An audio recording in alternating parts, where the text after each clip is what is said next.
शरणागति भी तीन प्रकार की होती है, कायिक, वाचिक और ज्ञानात्मिका।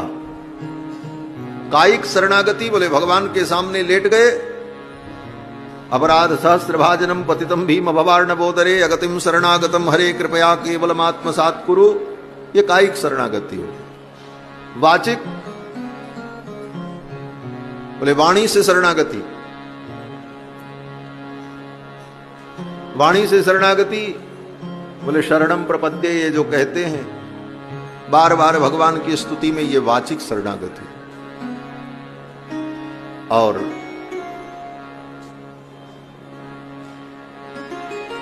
बुद्धि से, विचार से, मन से हम भगवान की शरणागति कर लें, ये वैचारिक शरणागति है। और ये सर्वोपरि है, जब तक ये शरणागति न हो।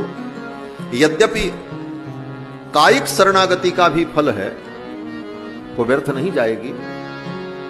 वाचिक शरणागति का भी बहुत बड़ा महत्व है। स्वयं भगवान श्री रंगनाथ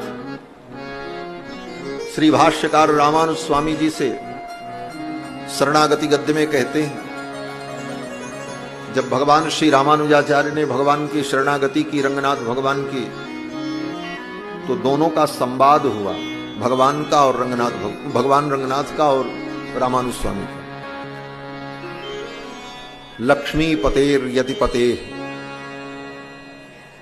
संवाद ये शरणागति मंत्र सार है। उन दोनों का जो संवाद हुआ वही शरणागति का स्वरूप हम अनुभव करते हैं। तो वहां पर तो भगवान ने यह भी कहा रामानुज स्वामी से कि जेन केन प्रकारेण द्वय वक्ता केवलम मदीयैव दया अति प्रबुद्ध मामेवावलोकयन्। भगवान कहते हैं रामानुज, जिस किसी भी प्रकार से द्वय वक्ता, जिसने द्वय मंत्र का उच्चारण किया, केवल उच्चारण मात्र किया, वाचिक शरणागति, इतने मात्र से मैं उस जीव पर कृपा कर देता हूं। जेन केन प्रकारेण द्वय वक्ता केवलम मदीयैव दया, मेरी ही दया से, अति प्रबुद्धा मामेवावलोकयन्, ज्ञान संपन्न होकर मेरा दर्शन करते हुए वो मुझे प्राप्त हो जाता है। इसलिए हे रामानुज, तुम द्वय मंत्र का अनुसंधान करते हुए इसी रंगधाम में सुखपूर्वक निवास करो।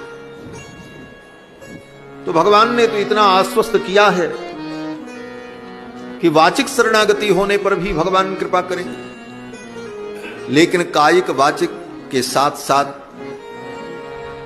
ज्ञानात्मिका शरणागति भी हो, हमारी बुद्धि सब प्रकार से भगवान के चरणों का आश्रय स्वीकार कर ले। इसीलिए आचार्यों ने कहा सा शरणागति ज्ञान रूपा, ये शरणागति भी ज्ञान रूपा है।